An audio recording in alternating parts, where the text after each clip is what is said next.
Welcome to Virtual History Tours, your guide to people, places, and events that have shaped the world we live in. You've accessed Understanding the Constitution, the legislative branch. Your tour will begin in 3, 2, 1.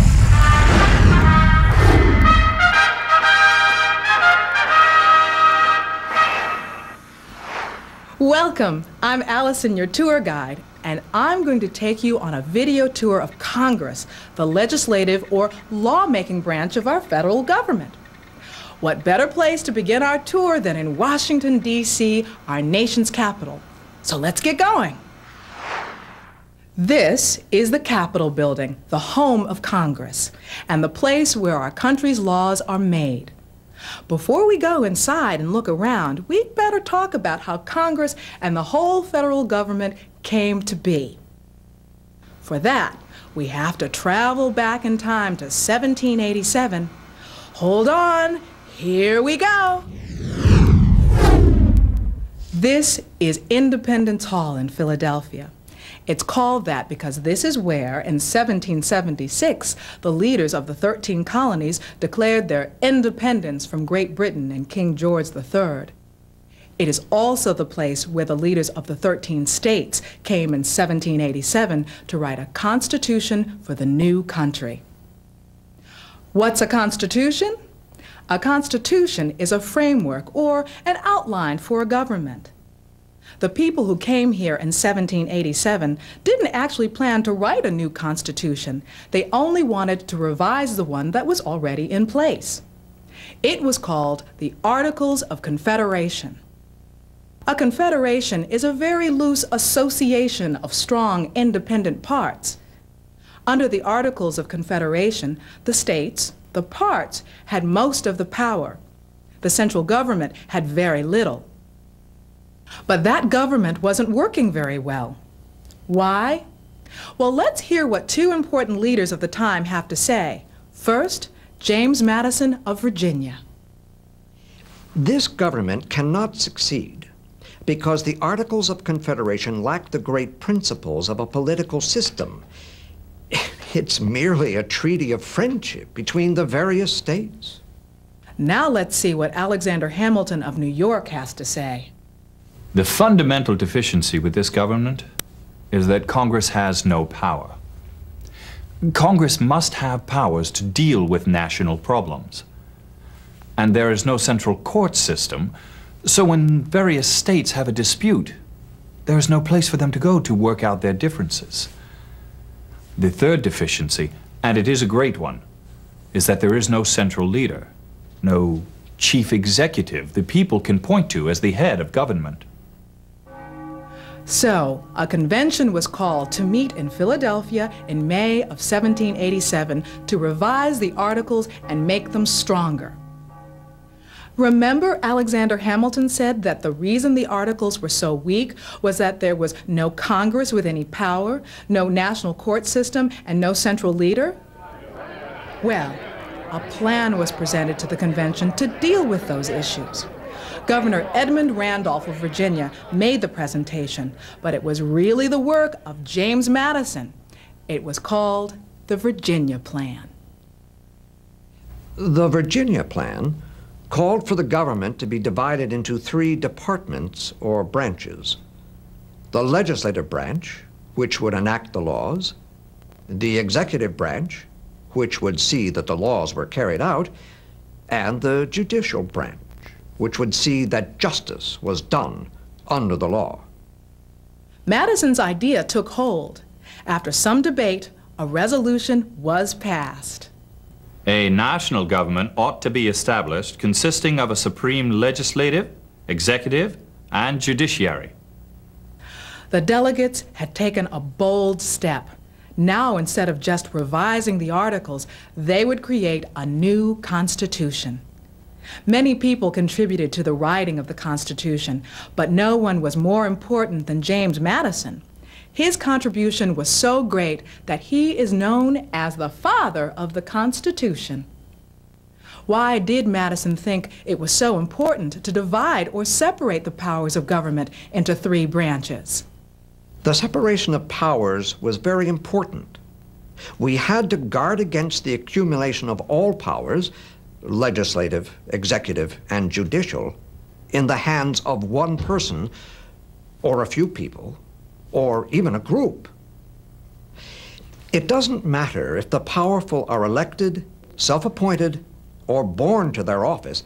If the powers aren't separated, the result is tyranny.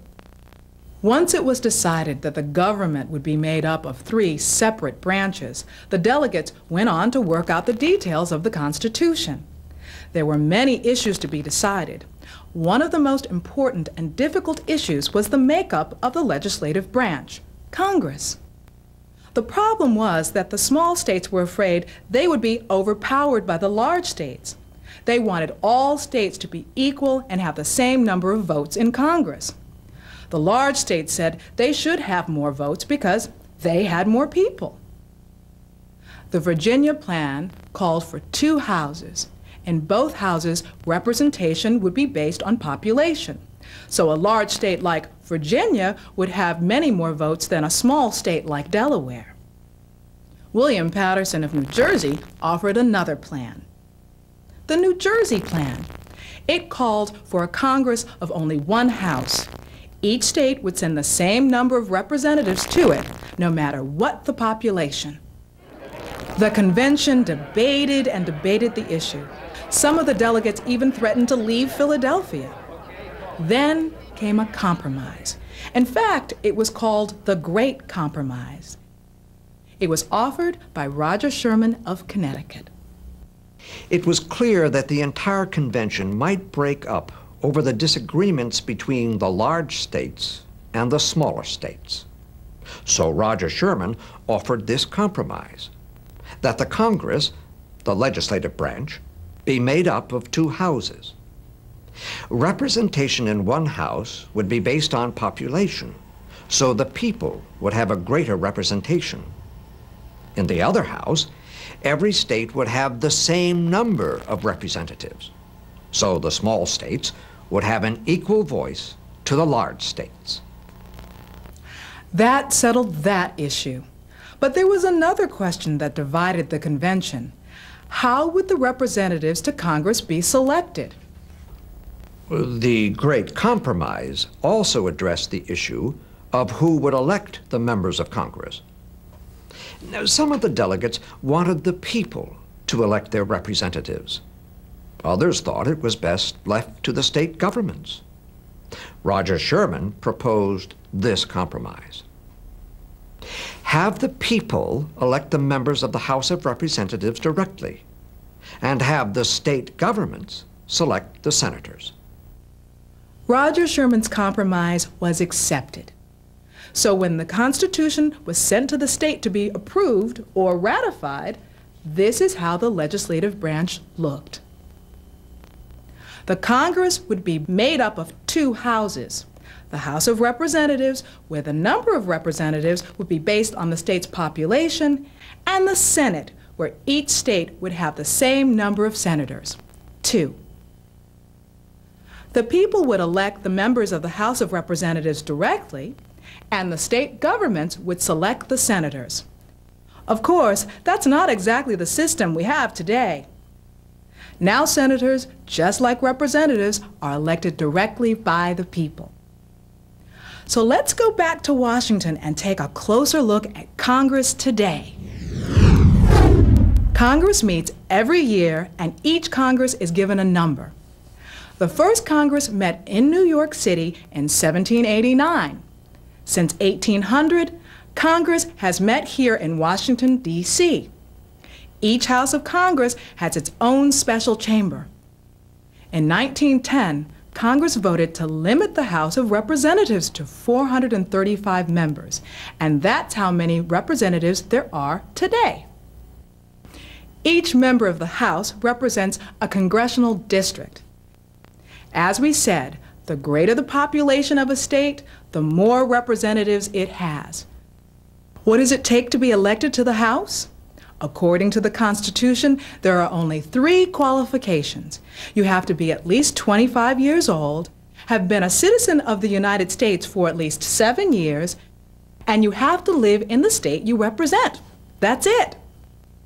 Once elected, a representative serves a term of 2 years and can be re-elected as many times as the voters want. Let's check out the Senate. This is where the Senate meets. As we know, there are 2 senators for each state, so the membership of the Senate is 100. To be a senator, you have to be at least 30 years old, have been a citizen of the United States for 9 years, and live in the state you represent. Senators are elected to terms of 6 years and also can be re-elected as many times as the voters choose.